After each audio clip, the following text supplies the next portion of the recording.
네, 미오케 139화 시작하겠습니다. 진행 맡은 저는 미디어오늘의 정상근 기자입니다. 오늘도 이한희 기자 나왔습니다. 안녕하세요. 네, 그러면 잠깐 광고 듣고 저희 본격적인 방송 시작하도록 하겠습니다. 광고 듣고 오시죠. 방송이 늦어도 광고 바로바로. 신금을 부탁해. 박누리. 오창석입니다. 널브러져 있는 술병만 봐도 이미 둘 다 만취 상태네요. 남자, 초점이 흐려지기 시작하네요. 그런데 반면 여자는 끄덕도 없습니다. 이대로라면 여자보다 먼저 넉다운 될 것 같은데요. 자존심에 스크래치가 가지 않으려면 역시 술친굼이네요. 와, 센스 미친 거 아니야? 술친굼을 먹어본 사람들은 다 알잖아요. 군뱅이, 헛개, 강황, 울금. 상쾌한 아침을 위한 핫 아이템 아니겠습니까? 아니 그런데 군뱅이가 얼마나 비싼데 그게 진짜 다 들어갔다고요? 그럼요. 헛개와 가격 차이가 무려 15배. 상쾌한 아침을 위해 아낌없이 넣었습니다. 먹어보면 압니다. 상쾌한 아침을 위한 술친구. 오창석 박누리의 풀 영상이 궁금하신 분들은 네이버에서 술친굼을 검색하세요. 네이버 모텔이 아닙니다. 미친 거 아니야? 안녕하십니까, 손 럭키입니다. 오늘은 첫 광고니까 여러 걸음 더 들어가 보도록 하겠습니다. 써보는 기자가 나와 있습니다. 대마시안샵 어떤 곳입니까? 우리가 물건 살 때 어디가 물건이 좋은지 어느 물건이 싼지 네. 항상 비교 검색해 구입하지 않습니까? 굉장히 귀찮고 피곤하고 힘들고 짜증나는 작업이죠. 그런데 대마시안 샵은 말이에요, 검증된 우수한 제품을 모아서 인터넷 최저가보다 더 싸게 공급해주고 있어요. 비싸 보이는데요? 예, 이거는 소니 정품 헤드폰인데요. 오. 인터넷 최저가보다 무려 26,100원이나 더 쌉니다. 아니 어떻게 그런 게 가능하죠? 대마시안샵은 오늘도 저희 같은 애들을 쓰면서 최저가를 실현해내고 있습니다. 대마시안샵 소식이었습니다. 초기 비용, 세금 혜택, 감가상각, 보험료 할증? 차 타는데 뭐가 이렇게 복잡해? 이제 자동차 선택만 하십시오. 초기 비용에 고민 없이 편리하게 신차 노트가 도와드립니다. 전국 메이저 렌트 리스 업체 15군데와의 업무 제휴로 원하는 차종과 조건에 따라 최적화된 맞춤 견적서를 제시합니다. 이제는 복잡한 비용 걱정, 차량 관리 걱정 전부 신차 노트가 책임집니다. 승용차, SUV, 수입차, 법인 차량 원하는 차를 선택하고 월 렌탈료만 납부하세요. 검색창에 신차 노트를 검색하세요. 네, 광고 듣고 오셨습니다. 이제 미오캣 139화를 본격적으로 시작하기에 앞서 오늘 초대 손님이 있습니다. 이게 저희가 예상치 못한 프로그램인데 금요일은 항상 외부에서 누군가를 부르는 금요 초대석이라는 프로가 저도 계획하지 않게 생겼습니다. 그 금요 초대석이라는 프로그램을 진행을 하게 됐고요. 오늘 나오신 분을 소개하고 좀 같이 좀 얘기를 나눠보도록 하죠. 정주식 직설 편집장님 나오셨습니다. 안녕하십니까? 안녕하십니까. 반갑습니다. 네, 방송 경력이 있으시죠? 방송 경력이라기보다는 시사정비소라고 제가 김광진 의원이랑 하는 거. 네, 김광진 전 의원하고 예전에 그 국민TV의 장부경 PD하고 같이 그 팟캐스트를 얼마 전까지 하다가요. 지금은 좀 쉬고 있어요. 잘 안 됐나 보군요. 저희가 그거 되게 유명했는데. 네, 저희보다 순위가 되게 높았던 걸로 기억하는데. 저희가 사실은 그 방송을 시작할 때 내부 갈등이 있다거나. 그런 건 아니에요. 네. 처음에는 그 팟캐스트의 양김 시대를 청산하겠다.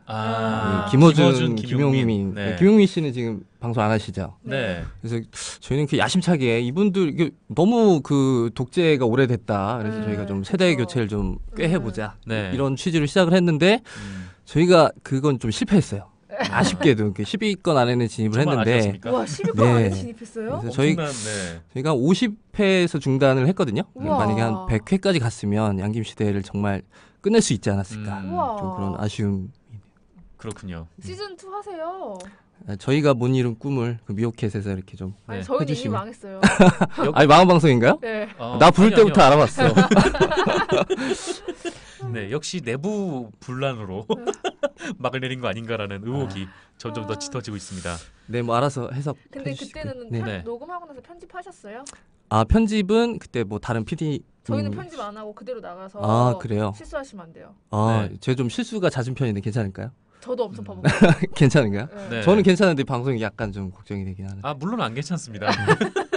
소신껏 하겠습니다. 안 괜찮지만 오늘 정주식 지서 편집장님 모시고 방송을 좀 진행을 해보도록 하겠습니다. 김희정님께서 한희 기자 오늘 시상식 패션인가요?라고 남겨주셨어요. 아니에요. 데이트 패션입니다. 네, 축하드립니다. 네. 네. 행불그레님께서 정동지 얼굴 왜 저러지? 네, 제 얼굴에 뭐가 좀 이상이 있나요? 네. 예, 그 유튜브에서는 네, 엄청난 CG가 들어가네요. 네. 깜짝 놀랐네. 네, 정말 깜짝 놀랐습니다. 네, 이한희 기자 그 소리가 좀 작다고 해주시는 분이 있어서 조금 그래요? 마이크를 좀 가까이 대고 작아요?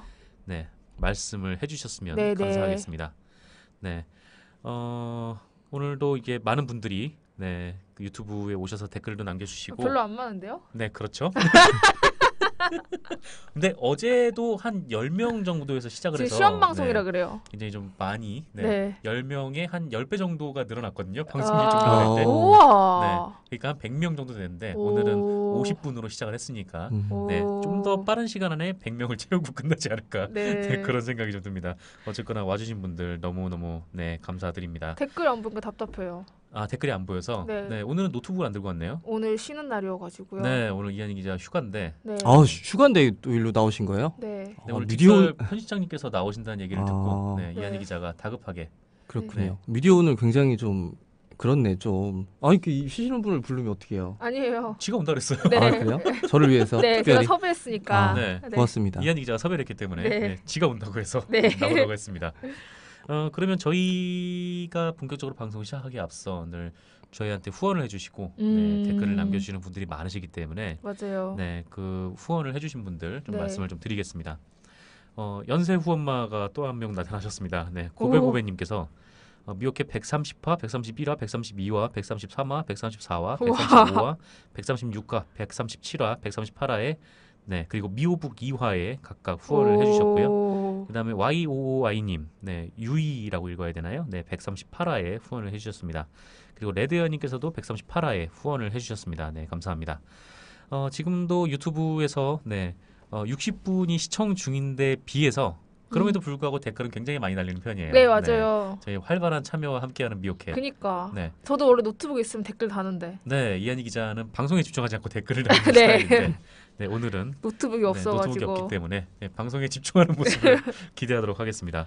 이렇게 유튜브로 생방송을 진행하시는 느낌이 어떠신가요, 편집장님? 아, 정말 제 얼굴이 나오는다는 게 좀 민망하네요. 제가. 그렇죠. 네, 네. 제가 그렇다고 외모에 이렇게 자신이 없는 편은 아닌데 네.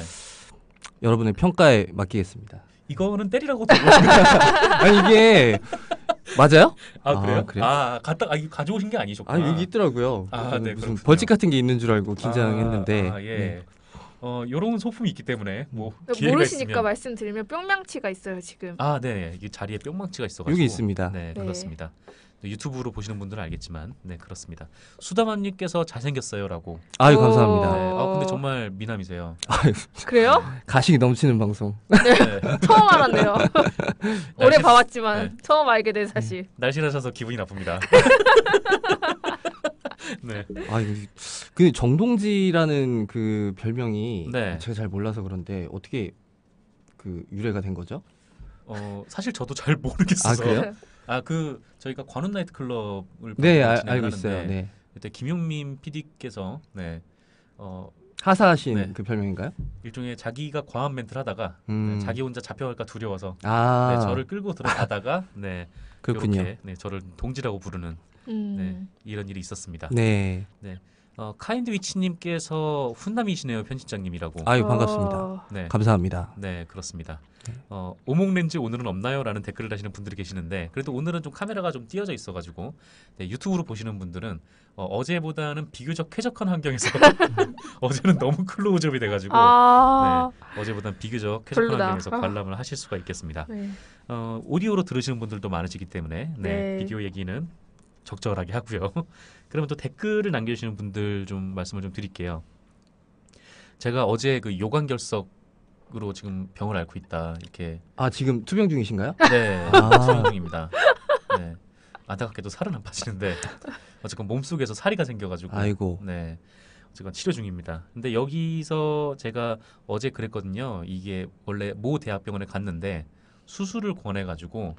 그래가지고 수술을 하기가 좀 싫고 게다가 또 이 의사가 저를 만난 지 20초도 안 돼서 수술하자고 결정을 내려가지고 너무 의아하다 싶어가지고 일단 거기서 모든 행위를 중단을 하고 그다음에 비뇨기과 전문병원을 갔거든요. 네. 근데 거기서는 이건 자연 배출될 가능성이 30에서 50% 된다라고 이제 말씀을 하시면서 그럼에도 불구하고 이게 좀 아픈 병이니까 아이고 아파요? 네, 그 시술로 이 돌을 깰 수가 있다. 아. 그래서 돌을 깬 다음에 자연 배출을 하자 이렇게 얘기를 하셔가지고 여기가 정말 그 슈바이처의 재림이구나 라는 생각을 하면서 그렇게 하기로 결정을 했는데 네. 댓글들을 딱 봤는데 뭔가 좀 저는 좀 공포에 좀 절었습니다.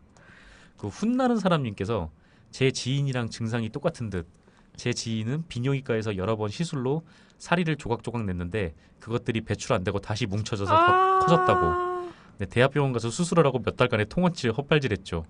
소변 줄기로 피눈물 흘린 제 지인 라고 이렇게 얘기를 하시면서 혁명동지 부디 완쾌를 라고 남겨주셨습니다.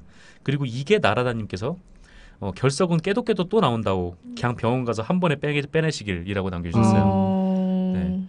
그 대학병원이 좋은 치료 방법을 제시를 했던 건가라는 급격한 의심이 좀 들면서 네, 그렇습니다.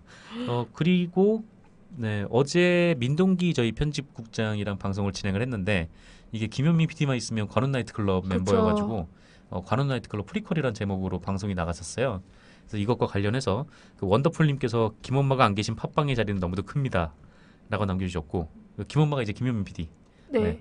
그리고 세상 안 넓다님께서 두 분의 유쾌한 웃음소리를 들으니 김엄마가 그립습니다. 돼지 엄마 근황 좀 들려주세요 라고 말씀을 해주셨는데 안타깝게도 제가 근황을 모릅니다. 네, 근데 조만간 아마 페이스북 활동을 재개를 하셨으니까 네. 뭐 김효미 브리핑도 다시 하신다고 하고 네. 네, 그래서 곧 팟빵으로 만나 뵐 수 있지 않을까. 네, 지금 PD님께서 다시 한번 네, 글자를 쓰고 계시는데 타자가 좀 많이 느리셔가지고 네. 어쨌건 19일 컴백을 하신다고 네. 김효미 PD가 아마 맘마이스를 통해서 컴백을 네 그렇군요. 맘마이스를 통해서 컴백을 하실 예정이고 아마 그 주에 관훈 나이트클럽도 아마 녹음이 재개되는 걸로 알고 있어요. 그래서 아마 좀 만나보실 수 있으실 겁니다. 네, 그렇고요. 네, 그러면 선배 저희 그 댓글 봤어요? 어떤 댓글이요? 미디어 오늘 짱이라는 분께서 다신 댓글. 어떤? 그거 병원 알려달라고. 네네. 알려드렸어요? 네, 그 팟빵 게시글을 봤는데 네. 제가 간 병원이 비뇨기과 좀 알 수 있을까요?라고 남기셔가지고 네. 제가 아침에 네, 따뜻한 메일을 보냈습니다. 여기 메일 주소를 남기셨더라고요. 네, 홈페이지 주소까지 네, 동봉해서 보냈습니다. 꼭 완치하시길. 잘하셨네요. 네, 바라겠습니다. 재밌다. 네. 그리고 또 궁금한 게 왜 이렇게 선배 결혼 얘기가 많아요? 댓글에? 어제 민동기 선배가 방송을 하면서 지금 요로결석에 걸리면 몇 달 뒤에 지장 있는 거 아니냐 뭐 그런 말씀을 하셔서 네 그래서 아마 제가 결혼을 하는 거 아니냐 뭐 이렇게 네 이렇게 물어보시는 분들이 좀 많으신 것 같습니다. 네 그렇군. 다음에 말씀드리도록. 아니 근데 방송에서 굳이 제 이런 후기에 달렸길래 네 궁금하시지 않을 분들이 더 많을 것 같아서 네. 굳이 제 개인사를 얘기를 할 필요는 없을 것 같고요. 그러면 저희가 원래 진행하는 코너, 베스트 워스트 기사를 소개를 하는 코너인데요. 네. 그 저희가 소개를 하는 동안 편집장님께서 혹시 그 코멘트를 하실 게 있으면 언제든지. 네. 네. 뿅망치를 들면 되나요? 어떻게, 신호를 어떻게 드리면 될까요? 부자를 올려주세요. 네, 알겠습니다. 이거 괜찮네요, 이거. 의사 표시는 이걸로 하도록 하겠습니다. 부자를 올리면 발언 기회를 드리겠습니다. 네. 그러면 저희 베스트 워스트 기사를 진행을 할 텐데 이한희 기자가 베스트 기사부터 먼저 전달해 주시죠. 베스트부터요? 워스트부터 할까요? 네. 네, 그럼 워스트부터 전달해 주시죠. 중앙일보 기사인데요. 네. 이게 제목 읽어드릴게요. 20대 여성 가슴 사이즈 C컵 이상이 A컵보다 많아졌다. 라는 제목이에요. 그래서 궁금해서 봤죠. 궁금해서 클릭을 했습니다. 그러면서 우리나라 20대 여성 가슴 사이즈가 C컵 이상의 사람이 A컵보다 많아진 것으로 나타났다. 네. 8일날 속옷 전문 기업이 여성 고객 6,500명을 대상으로 진행한 연간 캠페인의 결과래요.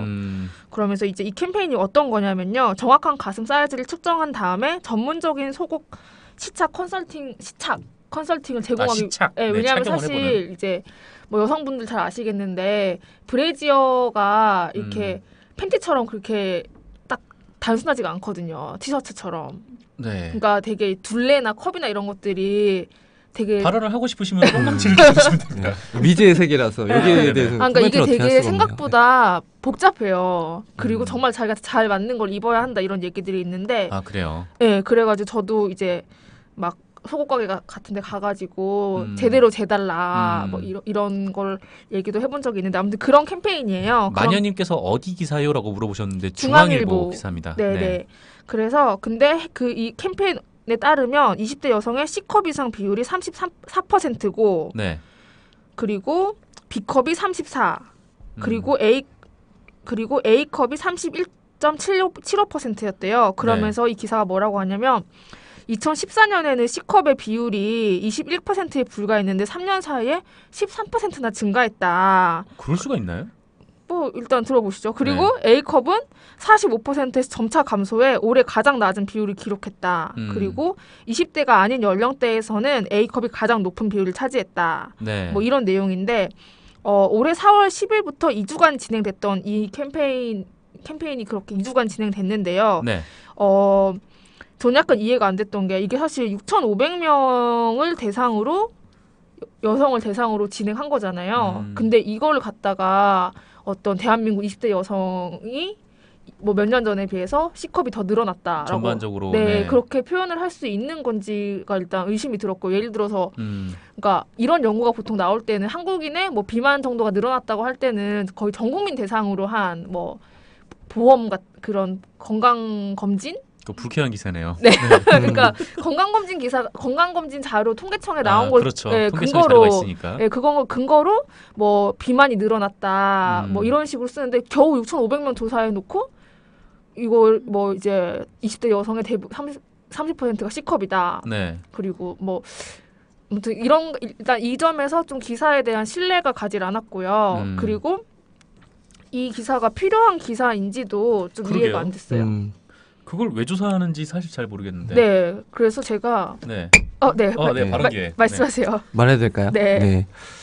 그 말씀하신 것처럼 네. 이 기사의 의도가 좀 의심스럽잖아요. 이게 가치 있는 정보인가에 네. 대해서 그쵸. 판단을 좀 해야 될 것 같은데, 근데 이 속옷 업체 입장에서는 이런 조사, 이런 데이터가 좀 필요하겠죠. 그쵸. 업체에서 조사를 그렇죠. 하는 업체에서 네. 조사를 하고 네. 보도자료를 냈는데 그걸 언론들이 이렇게 받아 썼는데 오늘 보니까 저도 어제 그 기사를 봤거든요. 오늘 보니까 그 웬만한 매체에서 다 받아 썼어요. 이 기사를.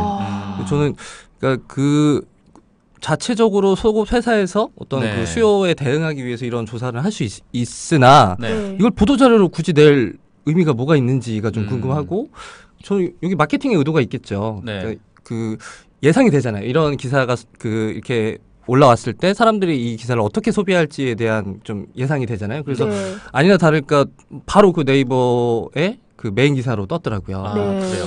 그리고 굉장히 많은 그 폭발적인 트래픽을 기록을 하고 있는데 네. 그러니까 그 업체 측의 그 마케팅 의도하고 또 어떤 매체들의 어떤 그 트래픽에 대한 수요 이것들이 호응이 맞아 떨어져서 좀 그랬던 것 같아요. 네, 그렇군요. 네. 그리고 이게 저 말씀 중에 죄송합니다만 저 뒤에 배경 좀 바꿔주시면 안 됩니까? 네. 정계바라님. 네, 네 그런 그림이 나와서. 네, 그리고 어쨌거나 이게 6,500명이 일단 이 선정 자체도 그렇지만 이 사람들이 무작위로 투출한 게 아니잖아요. 또 자기가 직접 가서 네, 실측을 한 건데 여기 댓글 이게 배대 있잖아요. 네. 베스트 댓글 첫 번째가 뭐였냐면 아니 애초에 A컵은 응모도 안 한다고 이거여서 좀 저도 동방상련의 마음을 느끼며 네. 그쵸 그럴 수 있죠. 그리고 좀 비슷한 댓글이 많았어요. 다 여성분들이 쓰신 것 같은데 대놓고 사이즈 측정 이벤트에 뭐 참여하는데 대다수의 여성들은 별로 참여하지 않는다. 뭐 아무튼 그렇게 얘기를 하고 그렇죠. 뭐 그런 이벤트에 참여하지 않을 분도 계시니까. 그러니까 네. 이게 무작위로 뭐랄까 하여튼 여론조사 같은 걸 한 게 아니라 그냥 거기 찾아오는 분들을 그쵸. 대상으로 그렇게 네. 하고 그다음에 이렇게 섣부른 결론을 낸 네. 것 같네요. 그것도 그렇고 왜 여성의 가슴 사이즈만 네. 이렇게 딱 특정 이제 뭐 A컵, B컵, C컵 이런 식으로 해서 네. 뭐 A컵이 더 많아졌다. 이게 무슨 유의미한 의미가 이게 공익적인 가치가 있어요? 없죠. 네. 그 여기 밑에 뭐라고 했냐면 그런 식으로 따지면 뭐 예를 들어 어깨 넓이 뭐 이런 거 안 되잖아요. 그러니까 네. 이건 이건 딱 대상화된 그러니까 성적으로 대상화된 신체 부위에만 해당되는 것 같아요. 특히 여성한테. 여성의 허리 사이즈, 허리 둘레도 막 몇 센치 줄었다 이런 기사들 있잖아요. 네. 그러니까 뭐 점점 더 마른 여성들이 많아진다. 근데 예를 들어 뭐 발 사이즈, 손 사이즈, 뭐 어깨 넓이, 팔 길이 이런 조사 안 나오잖아요. 네. 그러니까 이런 거 자체가 좀 여성에 대한 어떤 그런 시각을 그대로 보여주지 않나 그런 생각이 좀 들었어요. 네, 그렇군요. 네. 중앙일보 기사. 네. 네. 굳이 애초에 이런 거 보도자료 나오면 안 쓰는 게 맞는 것 같아요. 그러게요. 굳이 이런 거를 왜 기사를 썼을까라는 좀 의아심. 네. 그리고 참 그게 아마 많은 히트를 기록했을 것 같다. 그러니까 조회수를 기록했을 것 그쵸. 같다라는 생각. 네. 네, 그게 좀 겹쳐지면서 그게 그 의미가 없는 게 그 네. 조사 자체가 의미가 없는 게 뭐냐면 그 뭐 아까 말씀하신 표본의 문제도 있지만 그런 게 그런 그 수요에 대응이 필요하다면 그냥 그 어떤 수량별 판매량을 조사하지 않을까요? 아, 천재인데요? 아니 그걸 조사하면 금방 나올 걸 가지고 일단 오는 손님들한테 그걸 이렇게 뭐 다 재서 그거를 한다는 것 자체가 그 마케팅의 기획 의도가 그 이벤트의 기획 의도가 이미 마케팅에 있었다고 그쵸. 보여지고요. 뭐 마케팅 회사에서는 뭐 할 수 있는 일이다 뭐 이런 의견도 있는데 뭐 마케팅 회사에서는 할 수 있는 일이라고 봐요. 그렇죠. 근데 이게 품평의 문제. 네. 있는 거죠. 이게 보도화 되느냐 아니냐의 문제 차이는 있는 것 같아요. 이게 과연 공익적인 건가라는 생각이 네. 좀 드는 겁니다. 네. 그러니까 팔목이나 아까 말씀하신 다른 신체 부위를 어떤 신체 부위에 변화가 있다는 기사를 보도자를 낸다고 하면 그건 품평의 대상이 안 되겠죠. 왜냐하면 네. 그거는 성적 대상화 될 수 있는 신체 부위가 아니기 때문에 네. 여성의 가슴이라는 남성의 시각에서 봤을 때 굉장히 그 어떤 섹스 심벌의 그 네. 느낌을 가지고 있는 신체 부위를 네. 보도를 해서 그거를 이제 그 품평회를 한번 열어보자라고 하는 그 매체 의도인 거죠. 품평회가 열렸다 하면 댓글 파티가 열리면 그게 다 트래픽으로 연결이 되고 그게 곧바로 수익이 되기도 하잖아요. 그렇죠. 그런 의도하고 업체 측의 그런 마케팅 목적이 잘 호응이 돼서 뭐 이런 일이 생기는 것 같아요. 네. 그렇습니다. 그 뭐 이한희 기자의 워스트 기사는 여기서 마무리하도록 하고. 네, 선배 워스트 기사 하시죠. 네, 제가 가져온 워스트 기사는 데일리한 기사입니다. 그 제목이 이래요. 그 의욕만 앞선 좌파 정권. 네? 그럼 아예 그런 매체를 보면 안 된다니까요. 네, 근데 이게 뭐 네이버에 들어가잖아요. 이제 뉴스 스탠드에도 들어가는 매체니까. 네. 네. 의욕만 앞선 좌파 정권 어설픈 상황 인식의 부작용 속출. 네? 이라는 기사입니다. 네. 윤종근 정치평론가라는 사람이 쓴 글인데요. 네. 솔직히 내용이 좀 황당합니다. 네. 그래서 이거를 워스트로 가져왔고요. 일단 저는 문재인 정권이 좌파 정권이라는데 동의하지 않아요. 저도요. 개인적으로. 네, 개인적으로 좀 그렇습니다. 뭐 네. 합리적 우파라고 보는 게 더 맞지 않나. 네. 좀 그렇게 좀 생각이 좀 드는데, 근데 어쨌건 그건 뭐 제 생각이니까 뭐 평가는 다를 수 있겠죠. 근데 이 기사 자체가 너무 좀 황당한 내용이 많아서 기사 내용으로 들어가면 뭐 이렇습니다. 뭐 겉으로 소통을 내세우지만 검은 선글라스에 완장을 찬 5.16 혁명군을 방불케 한다는 겁니다. 혁명군? 네. 5.16이 혁명이 아닌데. 네. 일단 여기부터 뭔가 좀 빠여가기 시작하죠. 네. 5.16 혁명군을 방불케 한다. 뭐 이런 식으로 내용을 쓰면서 일종의 예를 몇 가지 좀 들어요. 근데 그 예가 뭐냐면은 첫 번째가 이겁니다. 그 경총이 정부의 고용 정책에 이견을 제시하다가 십자포화를 맞고 꼬리를 내렸다. 그리고 정권 인수위 역할을 하는 국정기획자문위원회는 통신비 인하의 소극적인 미래부에 대해 업무 보고를 받지 않겠노라 윽박질러서 항복을 받아냈다. 그리고 그 4대 강도 극심한 가뭄에 시달리고 있는 농민들의 반대에도 대통령의 지시로 부분적이나마 보를 개방하고 방류를 시작했다. 이거 다 잘한 거 아닌가요? 나 박수 치고 싶어. 그러니까요. 네, 너무 잘하신다 우리 문재인님. 그렇죠. 근데 이게 왜 선글라스에 완장을 찬 5.16 혁명군, 혁명군이라는 이름이 좀 그렇지만 반란군이라는 게 더 가깝죠 사실. 그렇죠. 5.16 반란군에 가깝다는 건지, 근데 그것도 잘 모르겠고.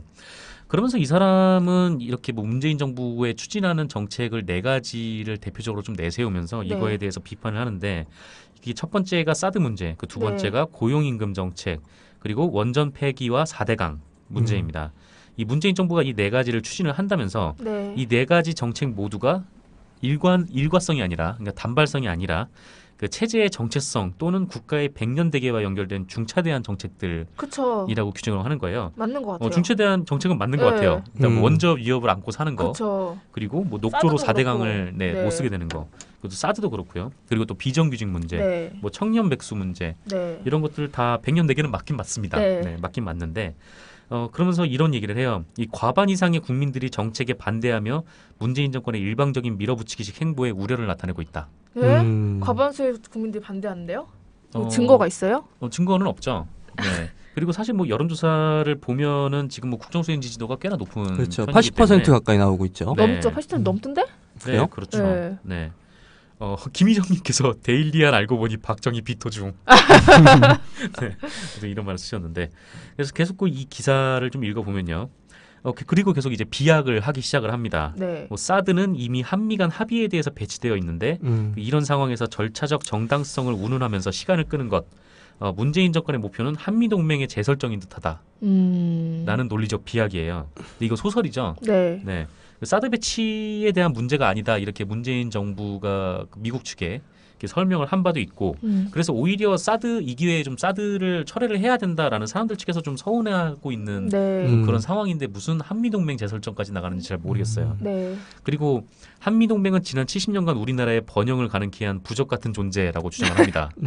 네, 이 사람 정말 네. 안 되겠네. 미국 가세요. 네, 차라리 그냥 미국에 가시는 편이 좀 어떨까 싶기도 하는데 그러면서 한미동맹이 깨지면 국가 신용 등급이 하락하고 외국 자본들이 썰물처럼 빠져나가고 경제 펀더멘탈이 송두리째 흔들린다 이렇게 소설을 계속 써요. 요즘 같은 경우에는 오히려 좀 더 미국이 좀 왕따 같지 않나 그런 생각도 좀 들기도 하는데 네, 그리고 최저임금 1만 원은 반시장적 정책이라며 어렵게 사업을 영위하고 있는 450만 개인 사업자들에겐 재앙이 될 수 있는 정책이다. 이렇게 주장을 합니다. 네. 물론 뭐 자영업자들에 대한 좀 정책적 보조는 필요할 것 같기는 한데 네. 뭐 그거에 대해서 또 마련을 하고 있는 것으로 또 알고 있고요. 그런데 지금 사실 이 최저임금 문제 같은 경우에는 청년이나 노동자들한테는 지금 당장 재앙 아니겠습니까? 그렇죠. 네. 어쨌건 뭐 이런 게 재앙인데 본인이야 뭐 최저임금보다 당연히 뭐 많이 받겠죠. 그래서 뭐 진짜 남일이라고 이렇게 한가하게 얘기를 하는 것 같다는 좀 생각도 들었습니다. 그리고 원전 문제도 마찬가지인데 오늘 고리원전 1호기가 완전 중단이 됐죠. 네, 중단이 됐는데 그래서 전기요금 인상이 불가피하고 국내 산업 경쟁력이 악화될 거다 이렇게 주장을 하는데 이것도 좀 말이 안 되는 것 같습니다. 뭐 탈원전이 전 세계적 추세라서 뭐 우리만 하는 것도 아니기도 한데다가 네. 게다가 또 지금 베개 속에 지금 핵물질을 안고 사는데 이게 좀 안전은 전혀 고려 대상이 아닌 건지 좀 이 사람한테 좀 되묻고 싶고요. 그리고 4대강 사업 후 홍수나 가뭄 피해가 줄어든 건 부인할 수 없는 팩트라고 주장을 하지만 이거는 부인할 수 있는 팩트라고 저는 생각을 합니다. 뭐 자세한 사항은 미오캣 주간 4대강을 들으시면 네, 알 수 있는 내용 아닌가라고 좀 생각이 좀 들고 그러면서 마지막에 좀 이렇게 정리를 해요. 그 임기 5년 대통령이 100년대계 정책들을 국민 합의 없이 일부 시민단체 요구대로 밀어붙이는 건 문제다라고 주장하는데 역시 이 부분에 대해서도 좀 최근에 좀 여론조사 결과를 다시 한번 보시라 좀 이렇게 권해드리고 싶어서 네 이것을 최악의 기사로 가져왔습니다. 최악의 기사 맞네요. 누가 봐도 이건 최악의 기사인 것 같아요. 네. 전 리액션이 약간 좀 기계적이신데. 아 그런가요? 저는 여기 바이라인을 보고서 네. 정말 좀 화가 많이 나는데 글 윤종근 정치평론가 네. 아니 이런 그 편협한 시선을 가지고 이 정치평론가라는 타이틀을 갖고 활동하시는 분들이 굉장히 많이 계시잖아요. 이런 그렇죠. 분들이 너무 화가 나요. 네. 아니 이거 무슨 평론으로서 아무런 가치도 없는 이런 기사를 일고의 가치도 없다. 네. 이야기할 수 있을까요? 맞습니다. 일고의 가치도 없는 기사라고 저도 생각을 하고 이런 분들이 정말 이명박근혜 정부 9년 동안 이한희 기자는 기사를 지금 보고 있나 봐요. 네. 네. 이런 분들이 정말 이명박근혜 정부 9년 동안 네, 계속 이제 종편에 출연을 하면서 이제 계속적으로 좀 무리를 일으켜왔던 뭐 이분이 그런 분인지는 잘 모르겠지만 어쨌거나 이런 류의 이제 정치평론가들이 좀 그런 식의 행동을 좀 많이 했었죠. 네. 아까 잠깐 읽어주신 부분에 네.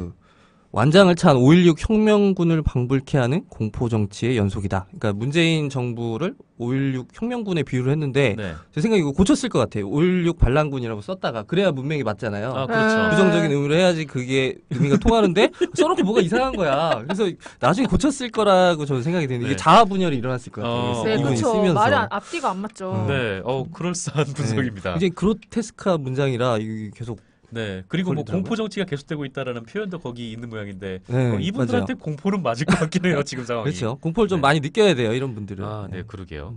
네, 수다맘님께서 뿅망치 없이 들어왔다고. 죄송합니다. 제가 2번 치겠습니다. 네, 알겠습니다. 그러면은 제가 준비한 워스트 기사는 여기까지 하도록 하고 이번에 이한희 기자가 준비한 베스트 기사를 한번 좀 알아볼까요? 네, 저는 근데 제가 지금 갑자기 무슨 일이 생겨가지고. 네. 방송 중에 다급하게 뭔가 지금 어떤 일이 특정한 일이 생겼기 때문에. 네. 진짜 제가 얼마 전에 기사를 썼는데요. 네. 한 수입차 자동차에 있는 기자가 좀 네. 이상해요. 어떻게 메일을 보냈냐면 수입차 홍보팀한테 네.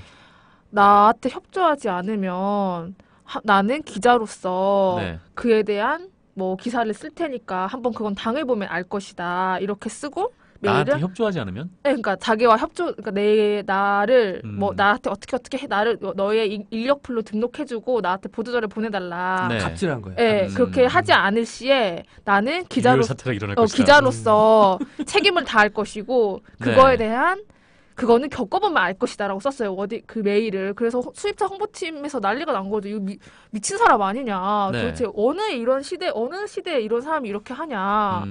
이렇게 제가 전화를 했죠. 그 사람한테. 그러니까 수입차 홍보팀한테 제가 전화를 하니까 네. 다들 엄청 난감했다는 거예요. 그리고 뭐라고 되어 있냐면 그 메일에 기업의 이미지 타격이라고 되어 있고 가로 열고 한 번에 그치지 않을 것입니다. 이렇게 되어 있어요. 메일에.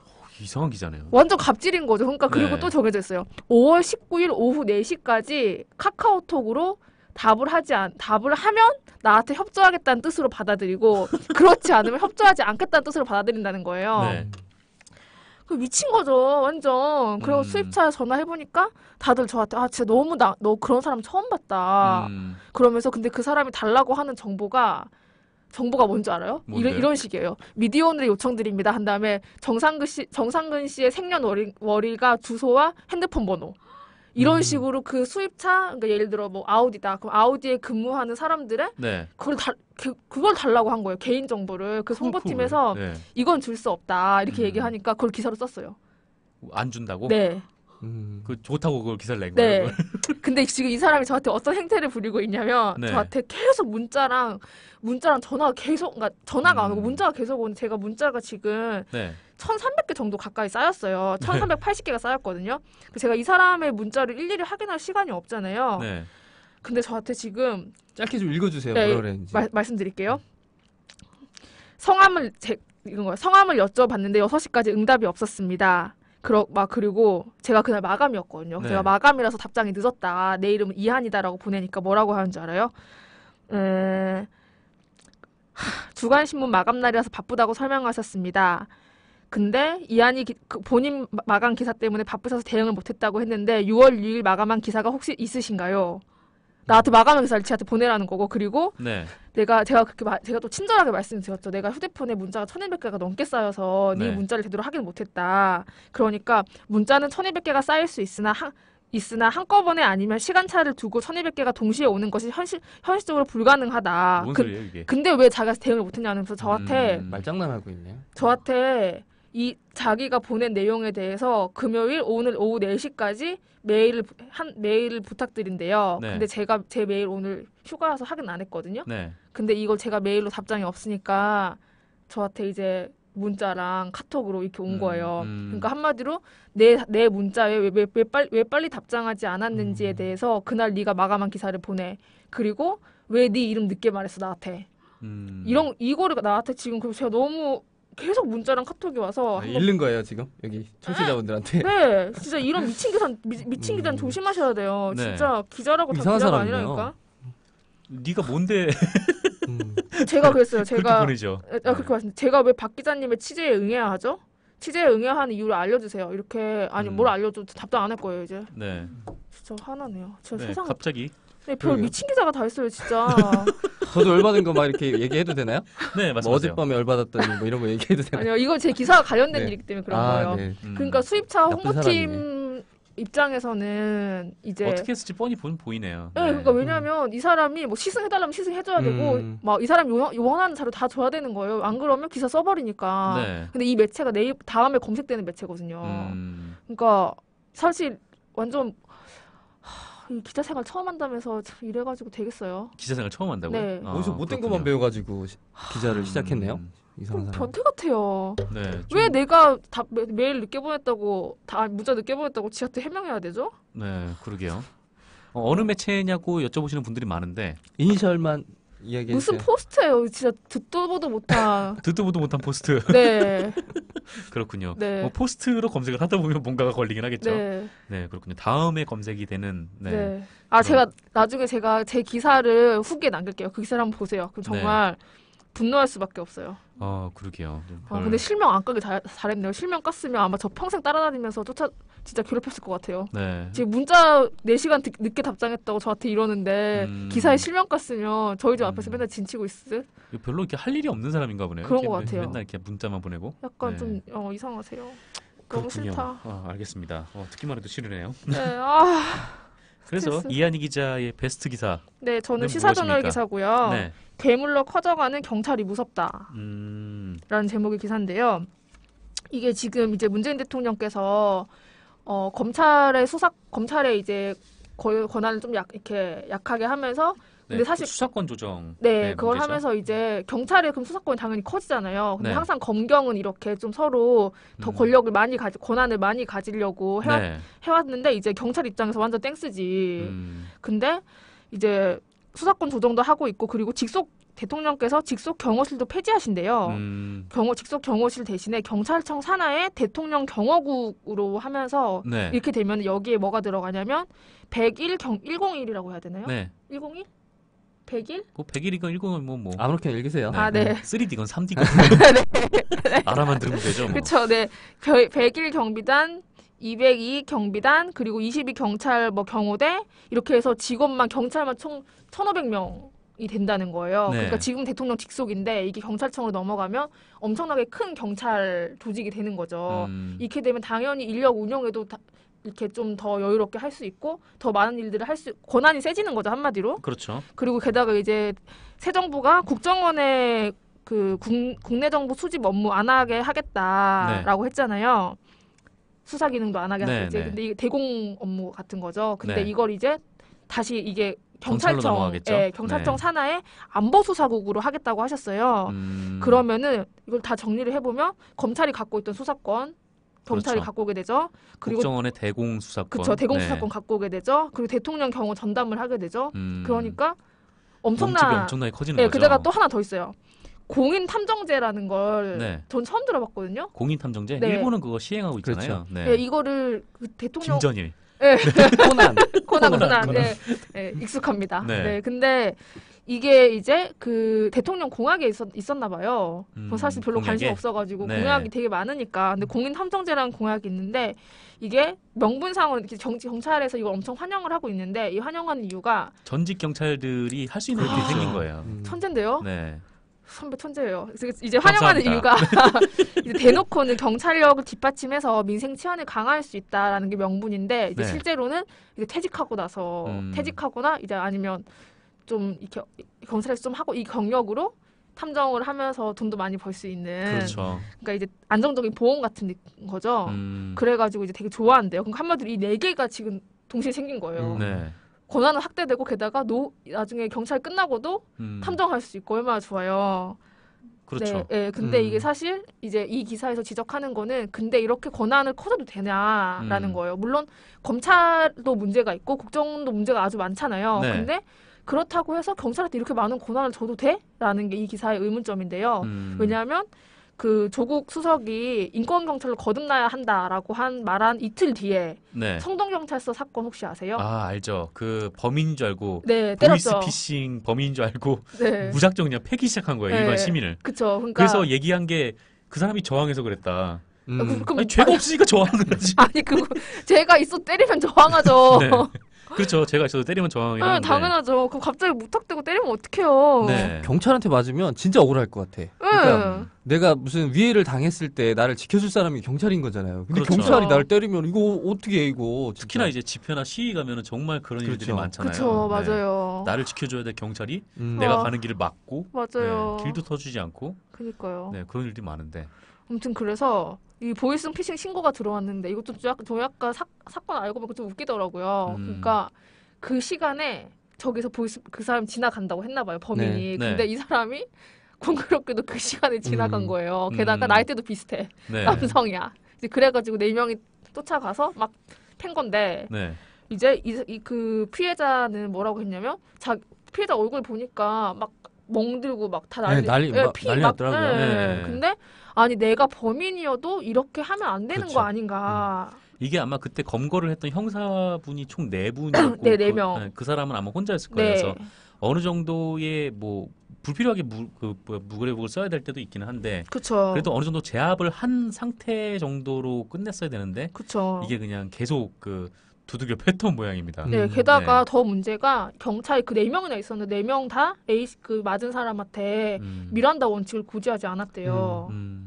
미란다 원칙 고지하지 않으면 안 네. 되거든요. 네. 그러니까 이게 사실 되게 별거 아닌 것처럼 보일 수 있는데 2000년에 그 음주교통 사고를 내고 어떤 사람이 막 도망갔다가 경찰 막 때렸어요. 이 사람 술 취해가지고. 네. 그러니까 경찰 당연히 화나겠죠. 화나가지고 막 이 사람 너 음주운전도 하고 게다가 지금 너 잡으려고 하는데 우리 때렸으니까 공무집행 방해야 이러고 집어넣었거든요. 네. 근데 대법원에서 공무집행 방해가 인정이 안 됐어요. 미란다 원칙을 고지 안 해서. 네, 미란다 원칙 고지 안 해서. 그러니까 미란다 원칙 고지가 그만큼 중요한 건데 네. 사람이 이렇게 패면서 4명 중에 1명도 미란다 원칙을 고지하지 않은 거예요. 그 제가 또 얼마 전에 이렇게 제 지인이 이렇게 그 현행범으로 체포가 돼가지고 아 축하드립니다. 아 그래요? 잠깐 경찰서에 간 일이 있었는데 네. 그 와중에도 미란다 원칙을 고지하더라고요. 그래서 속으로 대단한데 이렇게 생각을 했죠. 네. 그랬군요. 네, 그리고 경찰의 이런 폭행이 법으로도 막 이렇게 금지하고 있어요. 이게 뭐냐면 독직 폭행이라고 하거든요.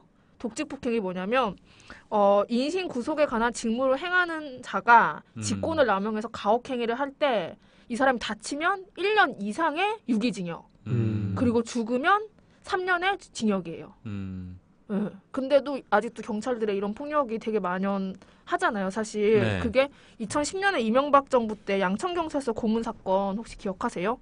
그거는 잘 모르겠네요. 이때 경찰관 5명이 22명을 고문을 한 2010년이에요. 무려 7년 전밖에 안 됐거든요. 어떻게 네. 고문을 했어요? 이게 막 테이프 붙이고 여기 입에다가 테이프 붙이고 그 예전에 무슨 영화 보면 사람 거꾸로 매달아 놓고 이렇게 막 흔들면서 네네네. 그걸 했다고요? 2010년에? 아니 그러니까 그런 것까지 그게 무슨 통닭 뭐라면서요. 통닭구이. 네, 뭐 그런 식으로 아닌가? 사람을 통닭처럼 매달아 놓고 그거는 봉에다가 매다는 거에. 네. 네, 네. 어쨌거나. 근데 보면은 경찰 5명이 강력팀 경찰 5명이 22명을 상대로 범행을 자백하라면서 입에 재갈을 물리고 스카치 테이프로 얼굴을 막 감은 다음에 막 때렸대요. 그리고 수갑을 뒤로 채운 뒤에 뒤로 채우고 날개 꺾기?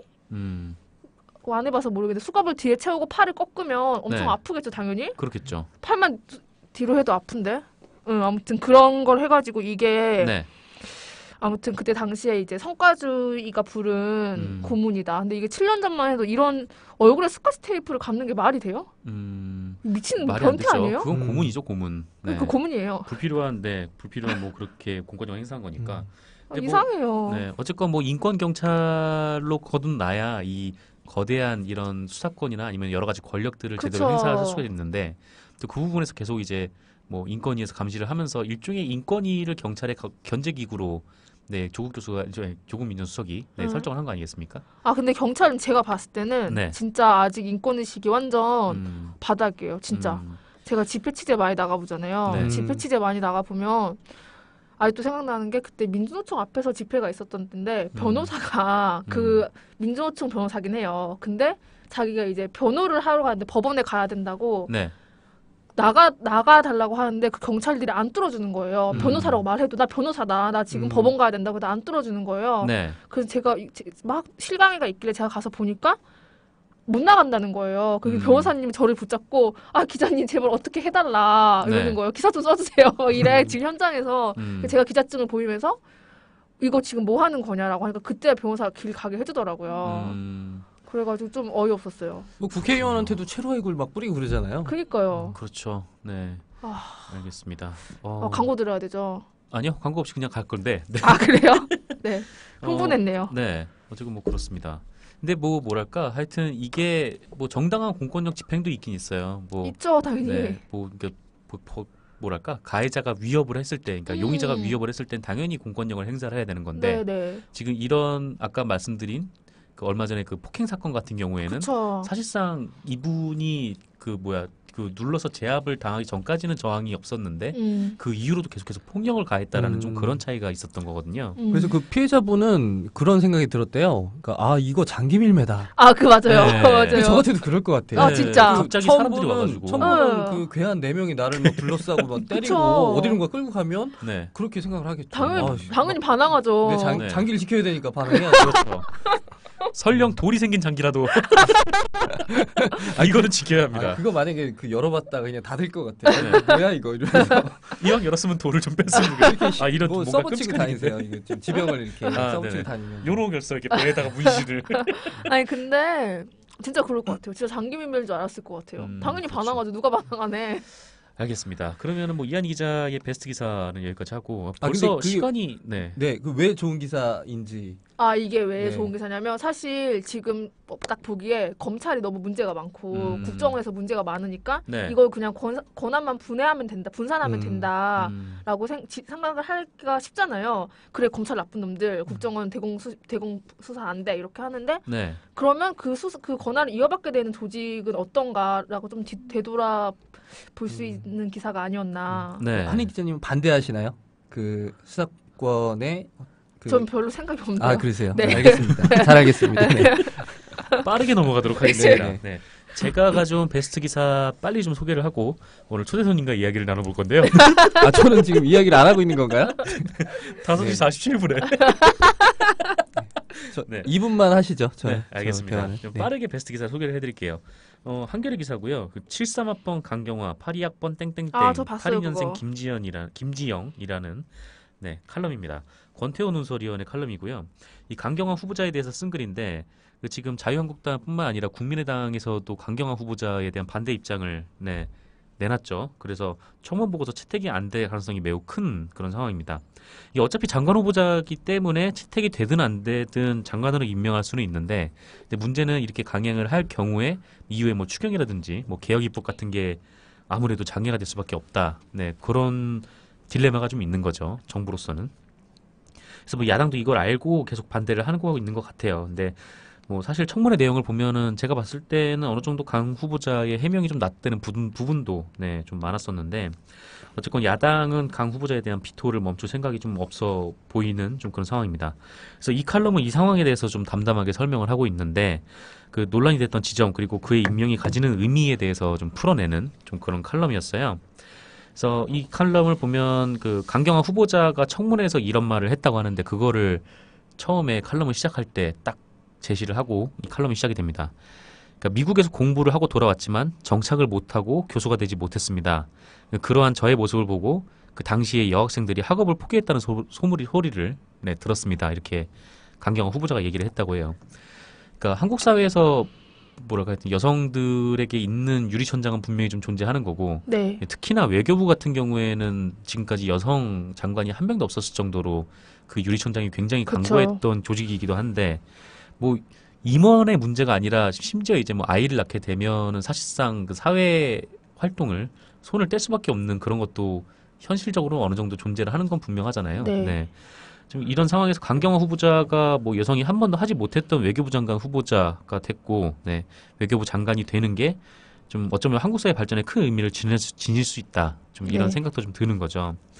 물론 이제 뭐 단지 여성이기 때문만이 아니라 뭐 그분이 가진 뭐 유엔에서 활동했던 전력 등을 보면은 어떻게 보면 능력 면에서도 그렇게 뭐 부족해 보이지가 않는다. 뭐 이런 뭐 이렇게 얘기들도 좀 있죠. 근데 이 칼럼을 보면 뭐 강경화 후보자에 대한 한계점도 짚어내긴 해요. 아무래도 좀 국회의원이나 아니면 그 선출직에 나가본 적이 없는 사람이기 때문에 아무래도 법에 걸릴 소지에 대해서 뭐 이렇게 깊은 생각 없이 뭐 서류를 이렇게 처리했거나 뭐 그런 일이 좀 많았던 것 같고 뭐 그거는 뭐 공직에 나갈 일 없는 우리들도 그럴 경우들이 좀 많이 있죠. 네. 근데 좀 이런 비판에 대해서는 이 칼럼에서 문제다 이렇게 지적을 합니다. 뭐 이게 어떤 비판이냐면 대북 대미 전문성이 떨어진다라는 것 그리고 외교부 조직 장악에 어려움을 겪을 수 있다. 이런 비판들에 대해서는 좀 비판을 반박을 좀 합니다. 물론 이제 뭐 그럴 수도 있죠. 뭐 전문성이 뭐 특별히 다른 곳의 전문성이 있을 수도 있고 또 외교부 조직 장악을 뭐 쉽지 않은 과정일 수도 있는데 뭐 그럼에도 불구하고 뭐 강경화 후보자가 가지는 상징성이 크다는 것이 이 칼럼의 뜻인 것 같아요. 그래서 이 칼럼의 마지막이 좀 이렇게 끝나는데 그 8일 박주선 국민의당 비대위원장이 교통방송에 나와서 이런 얘기를 했다고 합니다. 그러니까 박주선 비대위원장이 경험 부족을 이유로 그 강경화 후보자에 대한 반대 의견을 피력을 하니까 네. 진행자가 그 경험이 많은 윤병세 장관과 비교하면 누가 더 낫나요? 이렇게 질문을 다 던졌던 잊지 거예요. 못하시지 않았어요? 네. 네. 그러니까 이제 박주선 비대위원장이 허허라고 네 말을 끝냈다고 하네요. 그러니까 뭐 윤병세 외교부 장관은 뭐 다들 아시다시피 그 김앤장 고문으로 재직을 하면서 그렇죠. 연봉이 1억 3천이었다고. 근데 그때 1억 3천의 연봉을 받으면서 그 딸이 기초생활수급자들이 받는 가계곤란 장학금을 받아가지고 네. 네 그게 논란이 됐었죠. 근데 이런 것들을 보면은 과연 뭐랄까 하여튼 외교부에서 잔뼈가 굵었다고 해서 외교부 장관을 잘할 수 있는 건가라는 거에서 좀 의문을 좀 제기할 수가 있는 거죠. 근데 그런 거 보면은 뭐 지금의 논란으로 뭐 강경화 후보자를 정리하는 게 뭔가 아깝다는 생각도 들고 뭐 굳이 이 사람을 이렇게 반대를 해야 되나 뭐 자유한국당이나 뭐 국민의당에 대한 좀 아쉬움도 들고 뭐 그렇습니다. 네. 그래서 그 칼럼이 좀 이 부분을 좀 잘 지적을 담담하게 하고 있는 것 같아서 네 저는 오늘 이거를 베스트 기사로 가지고 왔습니다. 현재 시각 5시 52분. 네. 8분 남았는데 이제 초대 손님과 얘기를 나눠보도록 할까요? 아, 좋아라. 시작해볼까요? 네. 직설은 어떤 매체입니까? 네, 한번 치고. 분노의 승화.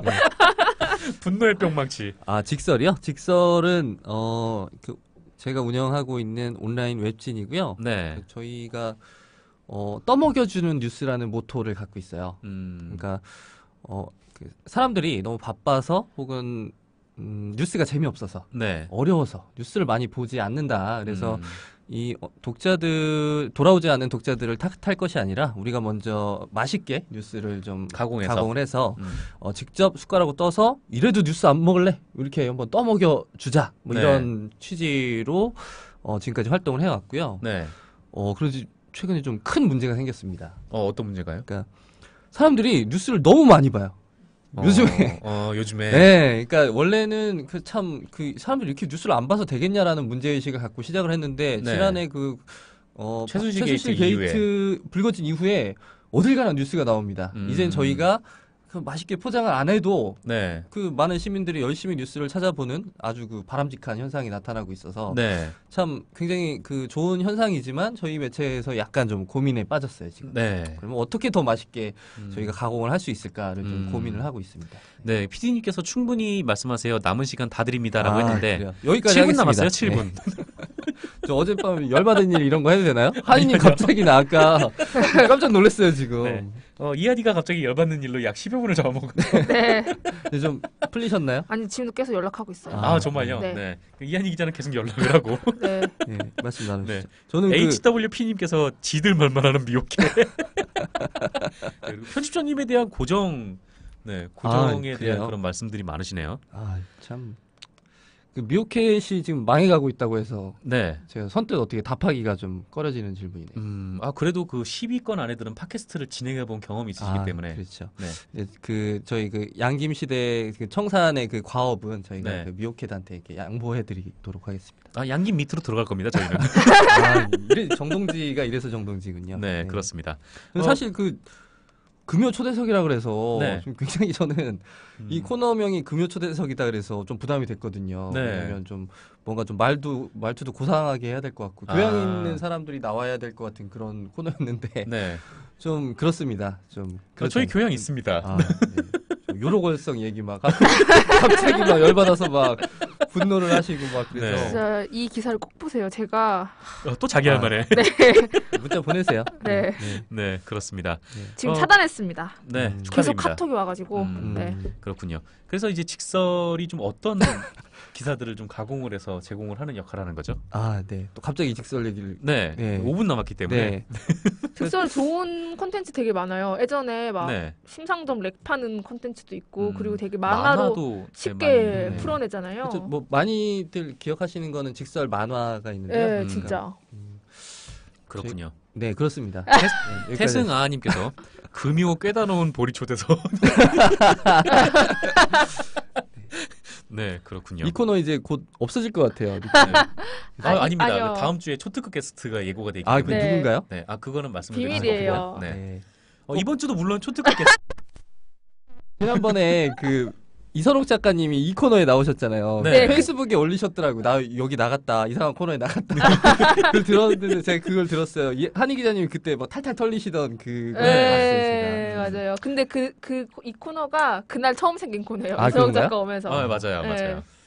그래서 네. 저희 이번에 아마 한 4번째 시간인가요? 네. 그때 이선옥 작가 나오셨고 박상규 기자 나오셨고 아, 그쵸. 박성근 선배 나오셨네요. 그다음에 이제 포커스 뉴스 김도영 기자 기자님. 예. 나오셨죠.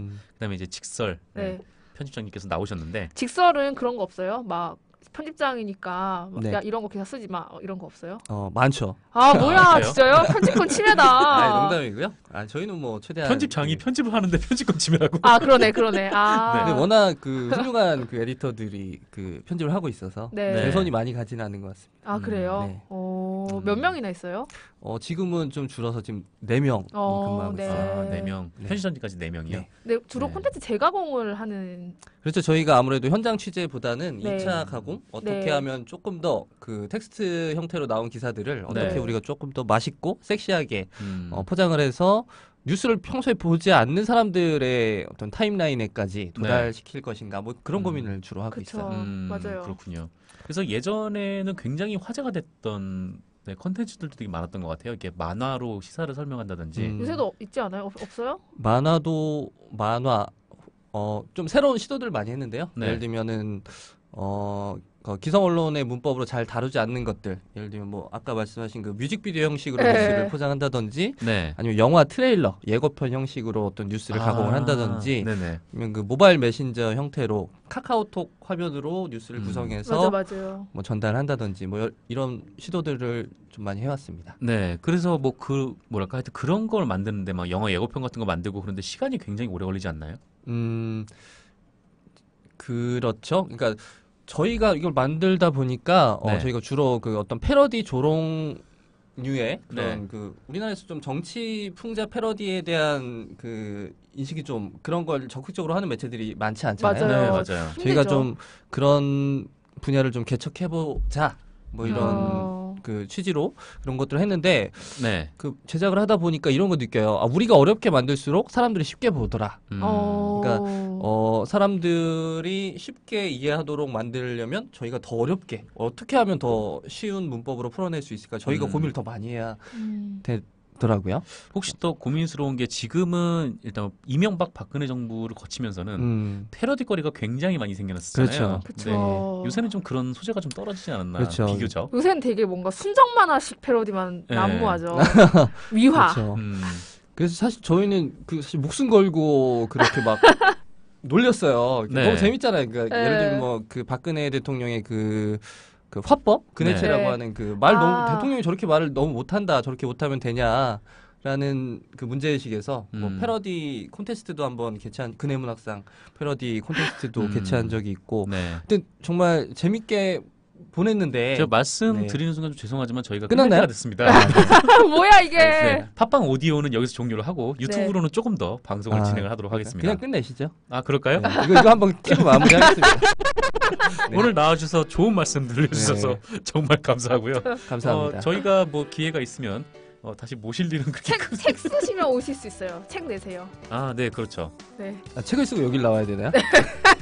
알겠습니다. 네, 알겠습니다. 오늘 정말 나와주셔서 감사하고 네, 즐거웠습니다. 네, 저희 네. 다음에 또 뵙도록 하겠습니다. 네. 그럼 미오캣 여기서 마무리하겠습니다. 저희는 다음 주 월요일 오후 5시에 뵙겠습니다. 오늘 들어주셔서 감사합니다. 네, 감사합니다. 고맙습니다. 감사합니다. 이제 말해도 돼요? 와 진짜 열받.